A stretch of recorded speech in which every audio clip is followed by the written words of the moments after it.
창조하셨네. 우리 소유로 알던 그 모든 영광이 다 주께 속했네. 주 한 분만이 감춰진 진리 드러내시네.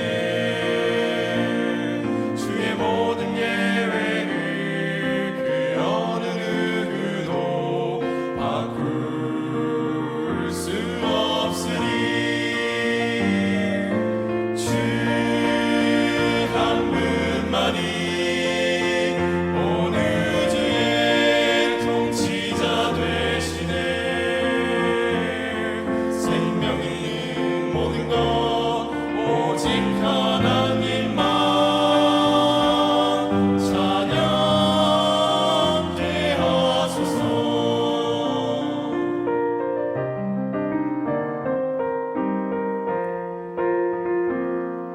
주 한 분만이 영원히 우리 기쁨 되시네. 오직 주님 한 분만 사랑하는 마음 변할 수 없으니 주 한 분만이 온 우주의 통치자 되시네. 생명 있는 모든 것 오직 하나님만 찬양케 하소서.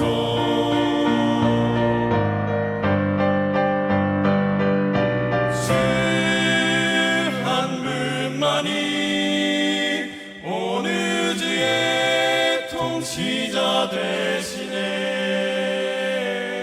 생명 있는 모든 것 오직 하나님만 찬양케 하소서. 찬양 주님 찬양 아멘.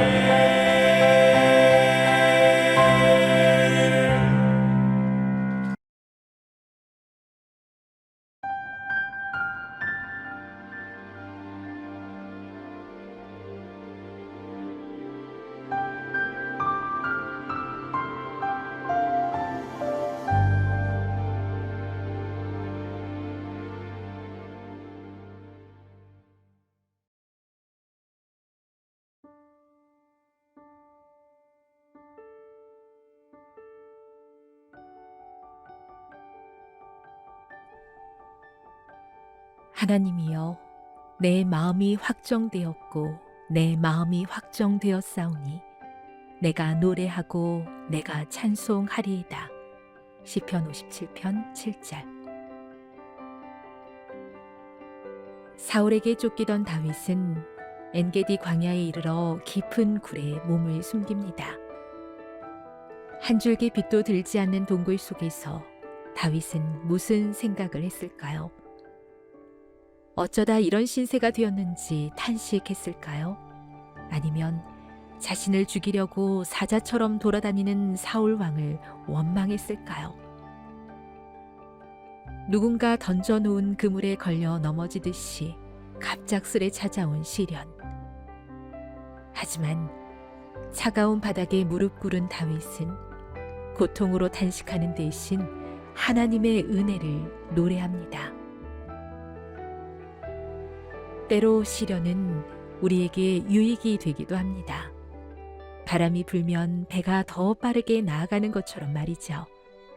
그런데 시련을 유익으로 바꾸기 위해서는 한 가지 힘이 필요합니다. 돛이 바람에 팽팽하게 맞서듯 절망 속에서도 멈추지 않고 몸부림치려는 의지. 다윗에게는 그것이 찬양이었습니다. 우리는 언제 노래해야 할까요? 언제 하나님을 찬양해야 할까요? 그날 기도가 찬양이 되어 하늘로 올라갈 때 다윗은 사방이 막힌 엔게디 동굴에서도 자유함을 얻었습니다. 그리고 비로소 깨닫게 됩니다. 찬양이 우리를 자유케 한다는 것을요. 그것이 찬양의 힘입니다. 그것이 찬양의 축복입니다. 그래서 그리스도인들은 생의 가장 어두운 순간 기쁨으로 찬양합니다.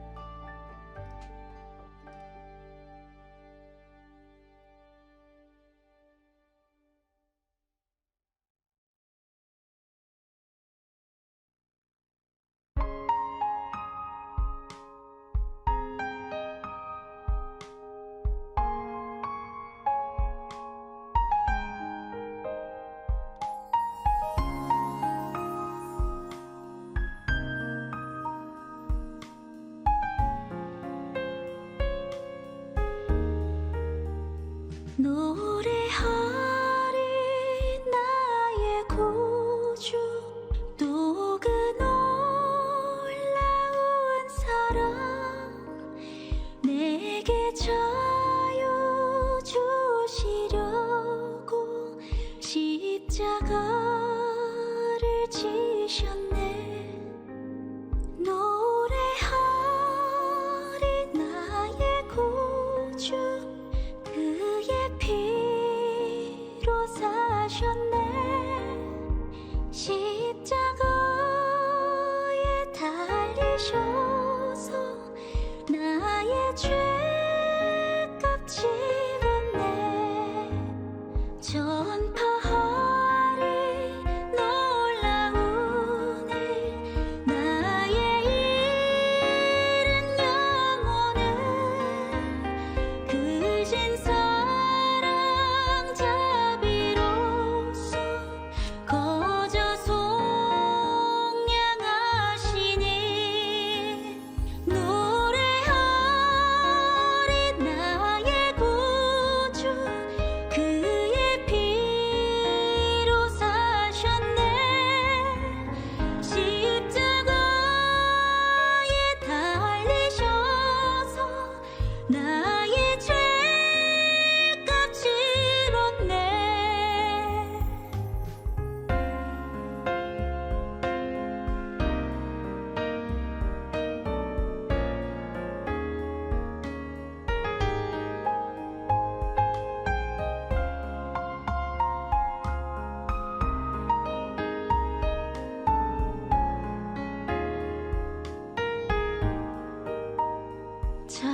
찬양하리 나의 구주 또 그 무한한 사랑 사망에서 생명으로 나를 인도하셨네. 노래하리 나의 구주 그의 피로 사셨네. 십자가에 달리셔서 나의 죄값 치렀네.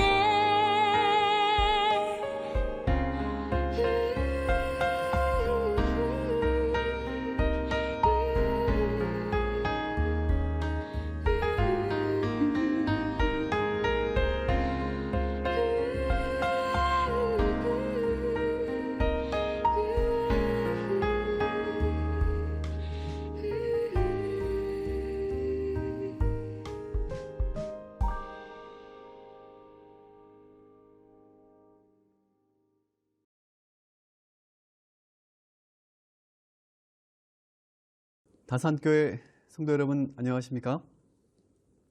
자, 오늘 사경의 셋째 날입니다. 자, 오늘 주제는 남은 자손의 특성입니다. 첫 번째, 인류 역사의 남은 자손, 인류 역사 속의 남은 자손에 대해서 확인해 보겠습니다. 구약 시대에 이스라엘 민족, 히브리 민족을 부르셨죠. 그 중에서도 유다 지파의 다윗의 후손 가운데서 창세기 3장 15절 말씀의 성취인, 그 예언의 성취인 여자의 후손이 탄생하셨죠. 바로 예수 그리스도. 그 예수님 오신 이후에는 이 남은 자손은 이스라엘 민족에 국한되지 않고 이스라엘 민족을 넘어서 사마리아와 그리고 소아시아와 유럽으로 복음이 전파되게 되고, 그리고 그때의 그 위기를 느꼈던 이 사탄이 이제는 교회를 핍박하기 시작했죠.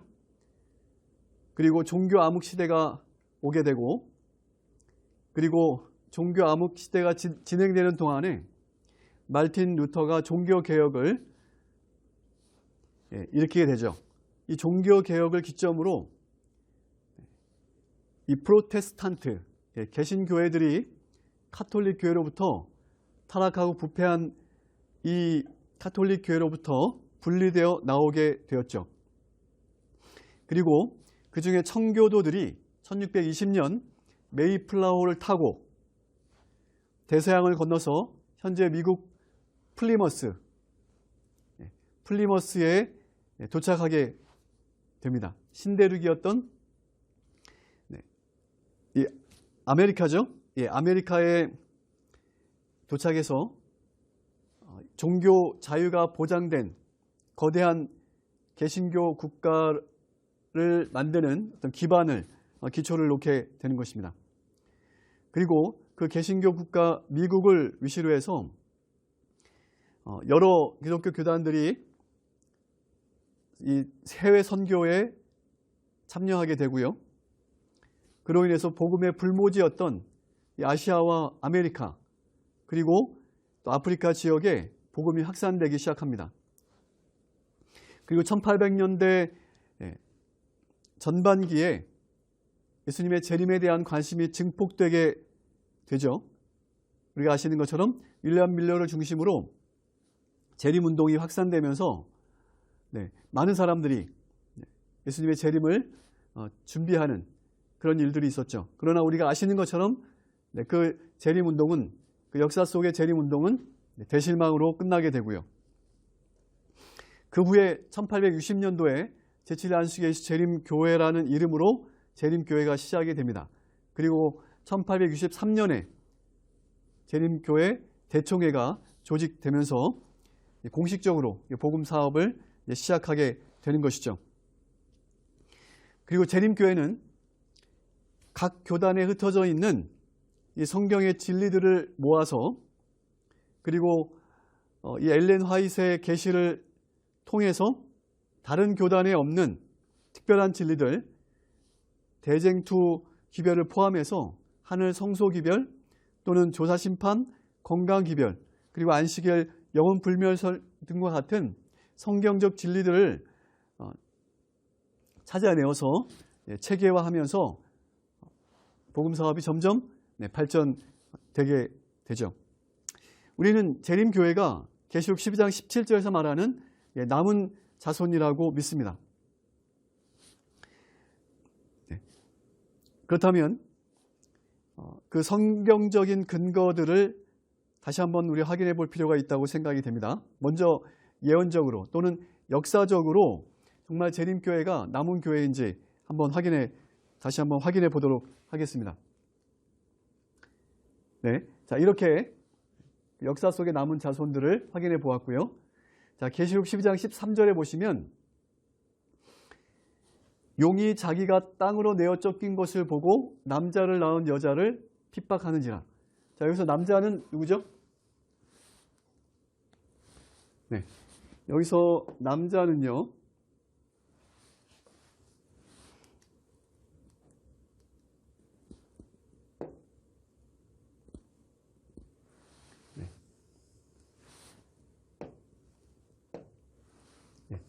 남자는 바로 예수 그리스도죠.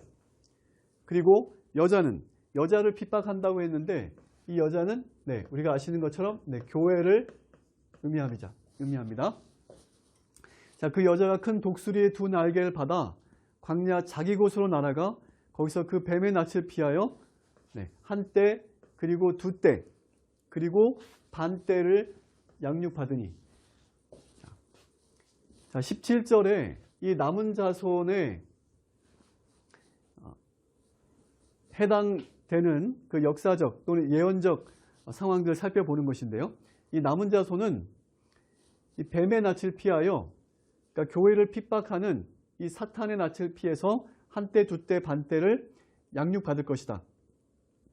그리고 그 한때 두때 반때 이후에 남은 자손이 등장하게 되는데 보겠습니다. 15절 여자의 뒤에서 뱀이 그 입으로 물을 강같이 토하여 여자를 물에 떠내려가게 하려 하되 땅이 여자를 도와 그 입을 벌려. 자, 땅이 여자를 도왔다. 이렇게. 자, 땅이 교회를 도와서 그 입을 벌려서 용의 입에서 토한 강물을 삼키니. 그리고 용이 여자에게 분노하여 돌아가서 그 여자의 남은 자손 이렇게 되는 것이죠. 그리고 하나님의 계명을 지키며 예수의 증거를 가진 자들로 더불어 싸우려고 바다 모래 위에 섰더라. 자, 여기서 우리는 남은 자손의 그 예언적, 역사적 사실들을 확인해 볼 수가 있습니다. 그래서 남은 자손은 먼저 한때, 두때, 반때 그 이후에 남은 자손이 등장하게 되고요. 그 다음에 이 남은 자손은 땅이 여자를 도왔다라고 했는데, 자, 이 땅에서 출현하게 됩니다. 바로 이 땅은 어느 땅일까요? 네, 역사적으로 확인해 보면 이 땅이 바로 미국인 것을 알 수가 있습니다. 땅은 성경 예언에서 바다는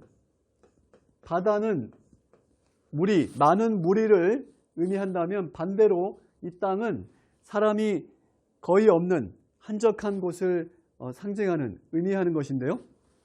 그 당시 선교도들에 의해서 발견된 신대륙 미국은 그 당시에는 한적한 그러한 곳이었죠. 그래서 여기 여자를 도운 그 땅은 이 종교 암흑 시대 동안에 교회를 핍박할 때 천교도들 포함하여 많은 사람들이 그 교황의 압제와 또 그 타락과 부패에서 또 그 핍박에서 벗어나기 위해서 많은 사람들이 다른 지역으로 눈을 돌리게 되는데, 그 중에 하나가 이제 미국이라고 할 수 있겠는데요.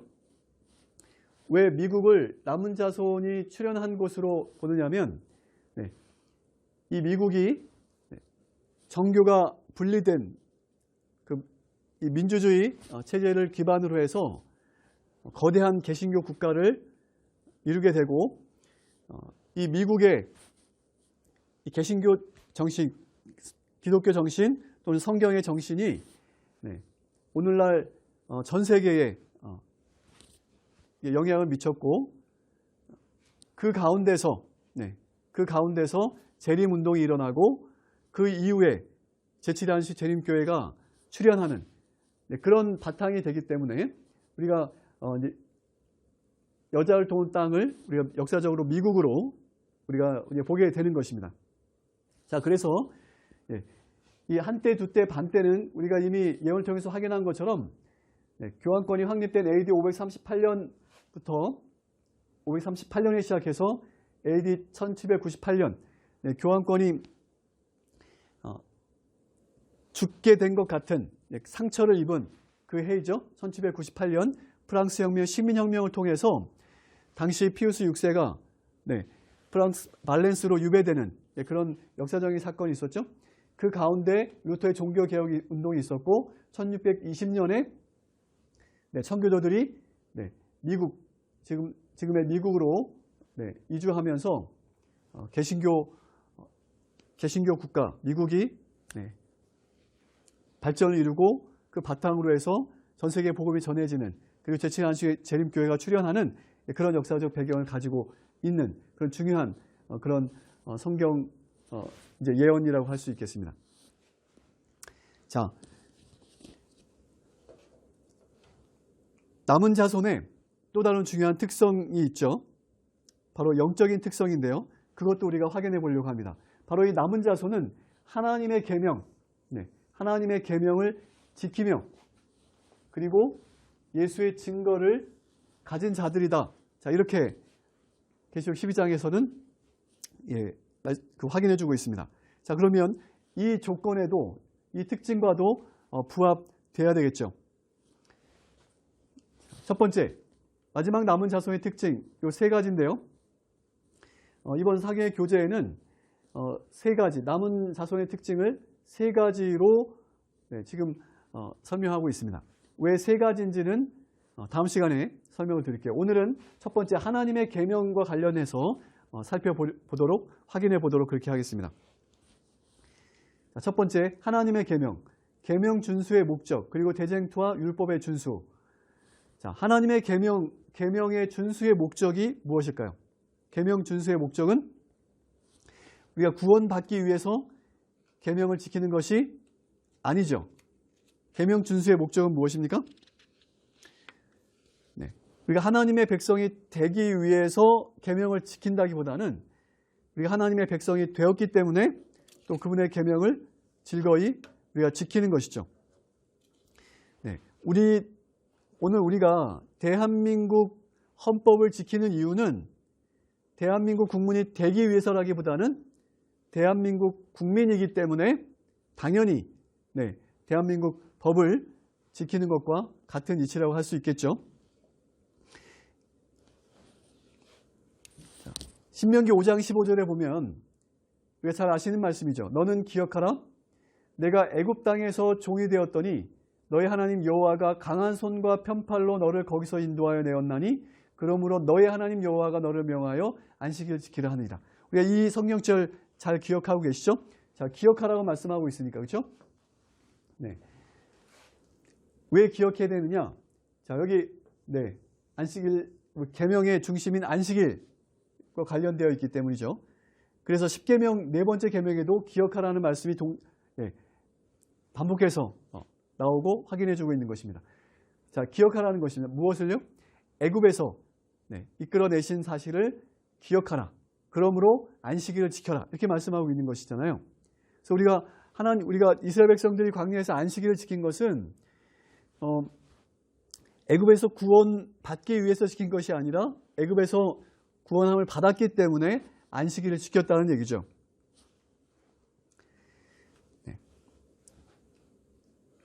우리가 구원을 받기 위해서 계명을 지키는 그런 형태를 우리가 뭐라고 합니까? 그것을 우리가 율법주의라고 얘기하지 않습니까? 그러나 우리가 계명을 지키는 그 어떤 그 행위를 통해서 구원을 이루는 것이 불가능하다는 사실을 우리는 잘 알고 있습니다. 그렇죠? 조금이라도 우리가 어떤 계명을 지키는 어떤 이 행위를 통해서 구원을 이룰 수 있다고 한다면 예수님이 이 땅에 오실 필요가 없었다는 거 우리가 알고 있습니다. 그렇죠? 분명합니다. 자, 그런데 여러분 이제 히브리서 말씀을 한번 보실까요? 자, 히브리서의 말씀에 보시면 이스라엘 백성들이 출애굽한 이스라엘 백성들이 가나안 땅에 들어가지 못한 이유에 대해서 밝히고 있어요. 자, 여기 히브리서 3장 15절에 보면 다 보지 않고요. 자, 18절에 보면 또 하나님이 누구에게 맹세하사 그의 안식에 들어오지 못하리라 하셨느냐 곧 순종하지 아니하던 자들에게가 아니냐. 자, 이렇게 말씀하고 있어요. 그래서 이스라엘 백성들이 광야에서 시체가 된 광야에서 죽을 수밖에 없었던 가나안 땅에 들어가지 못했던 이유가 순종하지 않았기 때문이라고 말씀하고 있어요. 또 한 말씀 볼까요? 히브리서 4장에도 보면 그러면 거기 들어갈 자들이 남아있거니와 복음 전함을 먼저 받은 자들은 순종치 아니함을 인하여 들어가지 못하였으므로. 자, 이스라엘 백성들이 가나안 땅에 들어가지 못한 이유가 무엇입니까? 순종치 아니함을 인해서. 자, 복음을 전함을 받았지만은 애굽에서 출애굽은 했지만은 순종하지 않았기 때문에 정작 가나안 땅에는 들어가지 못했다는 말씀이에요. 지금 제가 무슨 말씀 드리고 있는지 이해하시나요? 같은 히브리 4장 11절에 다시 한번 반복해서 나오고 있어요. 그러므로 우리가 저 안식에 들어가기를 힘쓸지니 이는 누구든지 저 순종치 아니한 본에 빠지지 않게 하려 합니다. 네, 이스라엘 백성들이 약속의 땅 가나안, 그 가나안의 안식을 맛보지 못한 이유가 무엇이라고요? 순종치 아니했기 때문이라고 그렇게 말씀하고 있는 것이죠. 그래서 여러분, 이스라엘 백성들이 안식일을 지킨 것은 출애굽 후에 지킨 것이죠. 구원받은 후에. 그러나 그들이 가나안 땅에 들어가지 못했습니다. 왜요? 네, 우리가 말씀을 통해서 확인했지만은 이스라엘 백성들이 가나안 땅에 들어가지 못한 결정적인 이유가 무엇입니까? 네, 순종하지 않았기 때문이에요. 자, 그러면 오늘 우리가 이 죄악 세상에서 복음을 듣고 또 복음을 깨닫고 그리고 믿음으로 하나님의 자녀가 되었지 않습니까? 우리가 믿음으로 하나님의 자녀가 되었습니다. 출애굽하고 그리고 침례를 받고 홍해를 건넜어요. 그러나 우리도 같은 원리로 우리가 말씀에 순종하지 않으면 우리가 복음을 듣고 세상에 나왔지만 교회로 나왔지만 교회가 되었지만 하나님의 백성이 되었지만 그 말씀에 온전히 순종하지 않으면 우리가 하늘 가나안에 들어갈 수 없다는 이야기를 지금 하는 것입니다. 그런 말씀을 지금 드리고 있는 것입니다. 예, 무슨 말씀인지 이해되시죠? 자, 그러면 오늘 교재에서 다루고 있는 시대 소망 763쪽 말씀을 확인해 보겠습니다. 자, 대쟁투와 율법과 어떤 관련이 있는지 확인해 볼까요? 자, 하나님의 율법에 대한 전쟁은 이 대쟁투는 그 대쟁투의 쟁점이 되는 것이 율법이라고 이미 우리가 확인했었죠. 자, 이 전쟁은 하늘에서 시작되었고 그 전쟁은 세상 종말까지 계속될 것이다. 모든 사람은 시험을 받게 될 것이다. 순종이냐 불순종이냐. 자, 나오죠? 순종이냐 불순종이냐. 이것은 온 세계가 결정해야 할 문제이다. 모든 사람은 하나님의 율법과 사람의 율법 중에 어느 하나를 선택하라는 요구를 받게 될 것이다. 그때 분리의 선은 그어질 것이다. 자, 이 순종이냐 불순종이냐 하는 문제로 인해서 분리의 선이 그어질 것이다. 거기에는 오직 두 가지 부류의 사람밖에는 없을 것이다. 모든 품성은 적나라하게 드러날 것이며 모든 사람은 저희가 충성의 편을 택했는지 아니면 반역의 편을 택했는지를 보여줄 것이다. 자, 순종이냐 불순종이냐가 순종은 충성의 편, 그렇죠? 그리고 불순종은 반역의 편에 서게 된다는 것이죠. 그래서 우리가 율법, 하나님의 계명에 순종하느냐 순종하지 않느냐 하는 것이 우리의 영원한 운명을 우리가 선의 편에 설 것이냐 구원받는 선의 편에 설 것이냐 멸망받을 심판받을 이 악의 편에 설 것이냐를 결정하는 것이 순종이라고 하는 사실을 우리 확인하는 것 아니겠습니까? 그래서 이 대쟁투에서 이 율법이 쟁점이 되는 이유가 있어요. 이 율법 자체가 또 중요하지만 그 율법에 우리가 순종하느냐 순종하지 않느냐 하나님의 법을 따르느냐 아니면 이 세상의 법 또는 악의 법을 따르느냐 하는 것이 우리의 영원한 운명을 결정하는 문제이기 때문에 그런 것이죠. 자, 이해되셨죠? 사경의 규제 62쪽에서 말하고 있는 것처럼 우리가 계명에 순종하는 그 궁극적인 이유나 목적이 우리가 오직 아버지께 영광을 드리고 또 율법을 옹호하기 위한 것이 맞습니다. 네, 그것도 맞아요. 그래서 우리가 계명을 지키는 궁극적인 목적이 하나님께 영광을 드리고 율법을 옹호하기 위한 것이 맞지만 그렇다고 해서 순종이 구원과 전혀 관계없는 것일까요?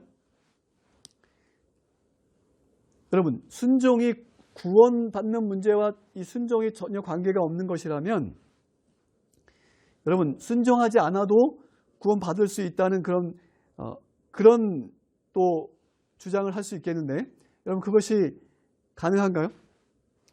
우리가 하나님의 말씀에 불순종하면서도 구원을 받을 수 있을까요? 아니, 없습니다. 우리가 물론 잘못하고 진정으로 회개한다면 구원받을 수 있겠지요. 그러나 믿는다고 말은 하지만 진정으로 회개하지 않고 행동으로는 계속적으로 불순종하면서 우리가 하나님께 영광 돌릴 수 있을까요? 또는 율법을, 또 하나님의 성품의 사본인 그 율법을 옹호할 수 있을까요? 하나님의 성품을 옹호할 수 있을까요? 그렇게 하면서도 구원을 받을 수 있을까요? 아니요. 시대소망 763쪽에 의하면 우리가 그렇게 구원받을 수 있는 것이 아닙니다. 순종하는 행위로는 우리가 구원을 이룰 수 없지만 순종은 구원과 매우 깊은 관련이 있습니다. 자, 순종이 어떻게 구원과 관련이 있냐면 순종 자체로는 우리가 구원을 이룰 수 없고 순종 자체로는 구원과 연결될 수 없지만은 이 순종은 성경에서 말씀하고 있는 이 순종의 행위는 이게 독립적인 행위가 아니라 바로 믿음의 결과로서, 믿음의 열매로서의 순종이라고 하는 것이죠. 네. 제가 무슨 말씀 드리는지 이해하시죠? 여러분, 문제는요, 이 순종을 믿음과 분리하는 데 문제가 있습니다. 믿음과 순종은 본질적으로 분리할 수 없는 것인데 이걸 자꾸 분리하기 때문에 거기에 오해가 생기고 문제가 생기는 것입니다. 여러분, 성경에서 말씀하고 있는 이 순종이라고 하는 것은 믿음의 행위로서의 순종을 말하는 것이죠. 성경에서 말씀하고 있는 구원에 이르는 믿음이라고 하는 것은 그 믿음에 부합되는 그 순종의 행위가 반드시 따라야 된다라고 하는 것입니다. 순종하지 않는 것은 우리가 믿지 않기 때문에 순종하지 않는 것이죠. 오늘 우리가 믿음으로 구원받는 것은 분명한데 그 믿음은 순종하는 믿음 또는 열매가 있는 그런 믿음을 말하는 것이죠. 그래야 하나님께 영광이 되고 또 우리가 착한 행실로 하나님께 영광 돌릴 수 있고 그리고 하나님의 성품을 우리가 옹호할 수 있는 그런 진정한 하나님의 백성이 되는 것이죠. 중요한 사실은요, 성경과 예언의 시는 결코 믿음과 이 행함을 별개로 구분하지 않는다는 것입니다. 이 믿음과 순종이 구분할 수는 있지만 분리될 수는 없다라고 하는 것입니다. 여러분, 그렇다면 결국 이 순종의 행위도 구원받는 데 어떤 영향을 미치는 것일까요? 아니요. 이 순종의 행위가 우리가 구원받는데 어떤 영향을 미치는 것이 아니라 믿음이 영향을 미치는 것이죠. 여러분, 믿음과 이 순종의 관계를 제가 이렇게 한번 설명해 보겠습니다. 여러분, 야고보서 2장 22절에 보면 내가 보거니와 믿음이 그의 행함과 함께 일하고 행함으로 믿음이 온전하게 된다 이렇게 말씀하고 있지 않습니까? 그래서 이 믿음과 행함이 어떻게 한다고요? 함께 일한다 이렇게 말씀하고 있어요. 자, 그런데 보세요. 믿음이 그의 행함과, 그래서 이 행함이 믿음에 속해 있는 것입니다. 믿음과 함께 있는 것입니다. 그의 믿음, 자, 이렇게 말씀하고 있지 않습니까? 그의 행함, 믿음의 행함인 것입니다. 믿음으로 하는 행함인 것이죠.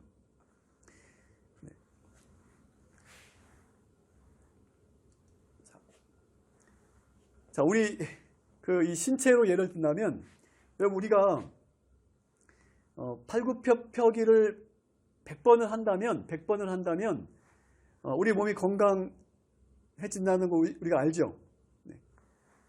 그러나 우리가 그것을 실천하지 않으면 우리 몸이 건강해질 수 없어요. 근데 우리가 팔굽혀펴기를 100번을 하면 내 몸이 건강해지는데, 그럼 내 몸이 건강해진 것이 그 공로가 팔에 있는 것인가요? 아니죠. 이 운동을 하게 한 것은 우리 뇌가 그걸 시킨 것입니다. 그렇죠? 그래서 그 공로는 뇌에 있는 것입니다. 팔이 운동을 했지만 팔에게 공로가 있는 것이 아니라 우리 신체를 관장하는, 또 우리 신체를 활동하게 만드는 또는 명령하는 그 뇌가 그것을 시킨 것이기 때문에 그 공로는 뇌에 있는 것이죠. 마찬가지로 믿음과 행함은 그런 관계인 것입니다. 이 행함은, 이 순종은 이 믿음의 자연스러운 결과이고 열매일 뿐인 것이죠. 그래서 우리 오직 믿음으로 구원받는 것입니다. 그리고 이 순종과 그 행위들은 자연스러운 결과이고 열매인 것입니다. 그러나 이 행함이 믿음을 구성하는 참된 믿음, 구원에 이르는 믿음을 구성하는 그 구성 요소 가운데 이 행함이 들어있기 때문에 이것을 이 믿음의 행위를 구원과 자꾸 이렇게 구분하려고 하면 안 되겠습니다. 믿음과 순종은 항상 함께 가는 것이기 때문에 이 순종이 전혀 우리가 구원받는 데 전혀 관계가 없는 것이 결코 아닌 것입니다. 자, 이 말씀 한번 보실까요? 요한복음 3장 36절에 보면 아들을 믿는 자에게는 영생이 있고 아들에게 순종하지 아니하는 자는 영생을 보지 못하고, 이렇게 말씀하고 있는데, 자, 아들을 믿는 자와 그 다음에 아들에게 순종하지 아니하는 것. 그래서 여기서 믿는 것과 순종하는 것을 같이 보고 있어요. 믿는 것은 순종하는 것이고 순종하는 것은 믿는 것입니다. 이것이 구분은 될 수 있어도 분리할 수 없는, 본질적으로는 하나인 것입니다. 믿음과 순종이라고 하는 것은 하나인 것이에요. 자, 히브리서 11장 31절에도 믿음으로 기생 라합은 정탐꾼을 평안히 영접하였으므로 순종하지 아니한 자와 함께 멸망하지 아니하였더니, 자, 기생 라합의 이 믿음은 순종이 따르는 그런 믿음이었죠. 그래서 믿음과 순종을 하나로 보고 있다라고 하는 것입니다.